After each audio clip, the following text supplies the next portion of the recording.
Hi guys, welcome back to my YouTube channel. My name is Pinky Dagar and I'm an expat living here in Doha, Qatar with my husband. और recently मेरा Canada का study visa approve हुआ है, so I'm going to be an international student. I'm going to Canada. By this month end मेरी classes fall intake की हैं, so वो सितंबर से स्टार्ट हो जाएंगी. तो मैंने सोचा कि मैं आप सबके साथ अपनी कनाडा की जो स्टडी वीज़ा की जर्नी है वो शेयर करूं, बिकॉज मेरी जर्नी बहुत अलग है, बहुत यूनिक है. कुछ ऐसे पॉइंट्स हैं जो आपने कभी सोचे भी नहीं होंगे. तो चलिए शुरू करते हैं.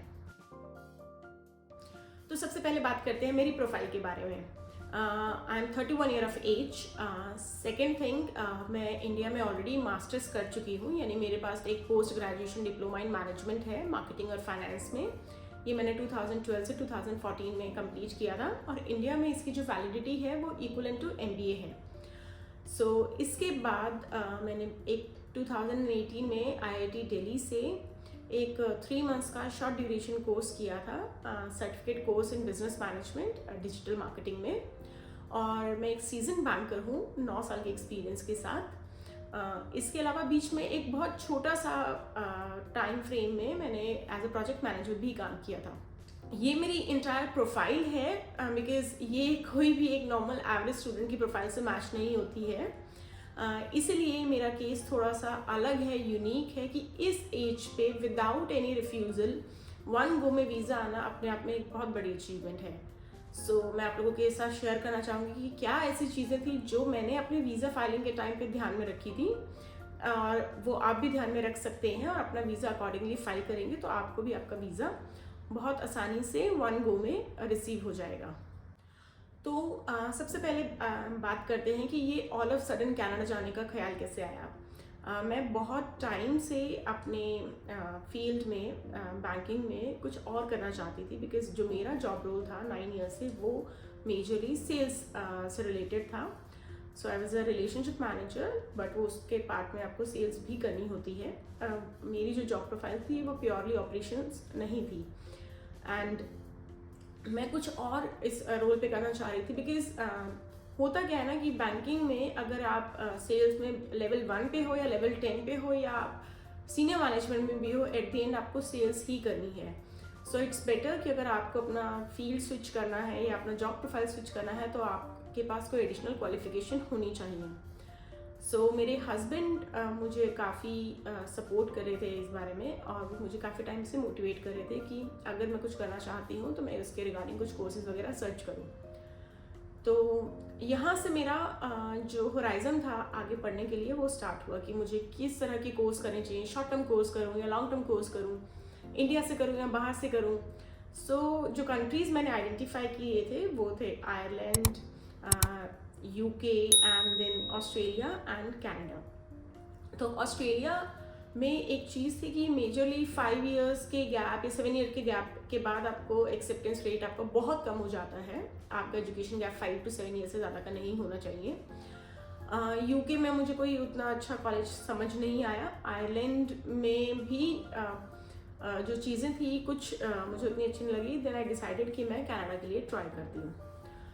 तो जो सबसे इम्पॉर्टेंट चीज़ यहाँ पे मेरे फेवर में थी वो थे मेरा कोर्स सिलेक्शन. जिन मैंने टोटल 4 कॉलेजेस में अप्लाई किया था, जिनमें से 3 में मुझे एक्सेप्टेंस आई थी, एक कॉलेज ने मुझे मना कर दिया था. तो अब बात करते हैं कि अप्लाई कैसे किया. कोर्स मैंने शॉर्टलिस्ट कर लिए थे कि मेरी पहली प्रेफरेंस है वो फाइनेंशियल टेक्नोलॉजी या अकाउंटेंसी है, और उसके बाद सेकंड प्रेफरेंस है वो प्रोजेक्ट मैनेजमेंट रहेगी, और उसी के अकॉर्डिंगली मैंने कॉलेजेस में एप्लीकेशन भेजनी स्टार्ट कर दी थी. लेकिन कॉलेजेस में एप्लीकेशन देने से पहले IELTS देना होता है, बिकॉज कॉलेजेस की रिक्वायरमेंट होती है. कई कॉलेजेस आपको एक ऑफर लेटर तो दे देते हैं, बट उस कंडीशनल ऑफर लेटर उसको बोलते हैं, विदाउट IELTS जो आपको देते हैं. बाद में आपको IELTS का अपना स्कोर कार्ड दे के उसको कन्फर्म्ड ऑफर लेटर में कन्वर्ट करवाना होता है. लेकिन मैंने क्या किया, मैंने अप्लाई करने से पहले ही दिसंबर में अपना IELTS का एग्ज़ाम दे दिया था, और जैसे ही मेरा स्कोर आया मैंने कॉलेजेस में अप्लाई करना स्टार्ट कर दिया. मैं प्रेफरेबली मई इनटेक चाहती थी, पर जब तक मैं अप्लाई करने लगी थी मई इनटेक की सीट्स फुल हो चुकी थी. सो मैंने सितंबर इनटेक के लिए ऑप्ट किया. अब जब मैंने सितंबर इनटेक के लिए अप्लाई करना स्टार्ट किया तो मेरे साथ 2 इंसिडेंट हुए। पहला इंसिडेंट हुआ कि जब मुझे एक कॉलेज से कॉल आया कि आपकी एप्लीकेशन का क्या करना है, बिकॉज़ हमारे पास आपका एप्लीकेशन फॉर्म आया है और हमें आपकी एप्लीकेशन फ़ीस रिसीव नहीं हुई है। तो जो मेरे कंसल्टेंट थे इस कॉलेज के केस में, लेवरेज एजुकेशन, उन्होंने कॉलेज को मेरी एप्लीकेशन फ़ीस ही पे नहीं की थी, जबकि वो मुझसे ऑलरेडी फ़ीस 1 महीना पहले चार्ज कर चुके थे।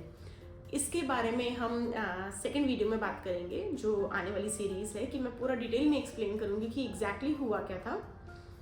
तो मुझे जनवरी में मेरे कोर्स का एक्सेप्टेंस आ गया और जैसे ही एक्सेप्टेंस आया तो आई वॉज़ वेरी हैप्पी। मुझे अभी भी याद है 11 जनवरी की बात थी ये, और 11 जनवरी को मुझे मेरा ऑफर लेटर रिसीव हुआ था and I was so happy that I got accepted. और आपको कॉलेज से एक्सेप्टेंस लेटर आ जाता है, आप 1500 कैड की एक नॉमिनल फ़ीस होती है जो आपको पे करनी होती है। मैंने वो फ़ीस पे की, अपनी सीट रिज़र्व करवाई एंड उसके बाद जो सारी प्रोसेस स्टार्ट होती है वो सबसे ज़्यादा टायरिंग होती है, वो होती है वीज़ा की फाइलिंग। उसके लिए आपको डॉक्यूमेंट्स अरेंज करने होते हैं, अपना मेडिकल करवाना होता है, आपको अपना सारा फाइनेंस अरेंज करना होता है।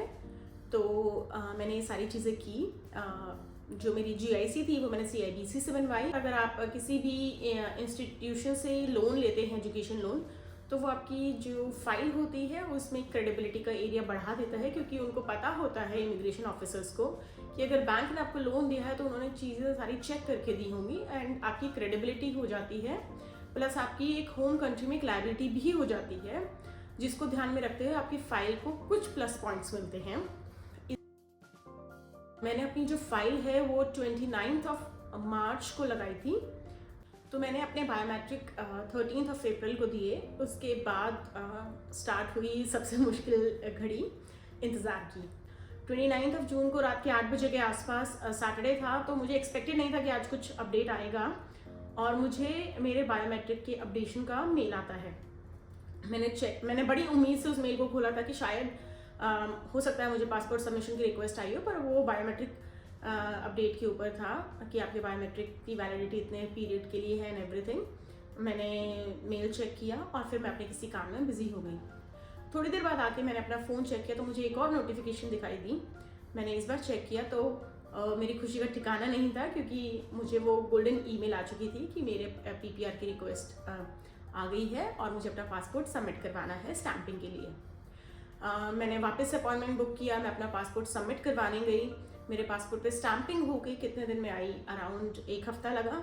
लेकिन आते टाइम भी कुछ कम प्रॉब्लम्स नहीं थी। जब वो मेरा पासपोर्ट डिलीवर हुआ तो जो उस पर एड्रेस था वो गलत मेंशन कर दिया था BFS वालों ने। सो ये बहुत सारी प्रॉब्लम्स मुझे फेस करनी पड़ी, बट इवेंचुअली सब कुछ ठीक हो गया।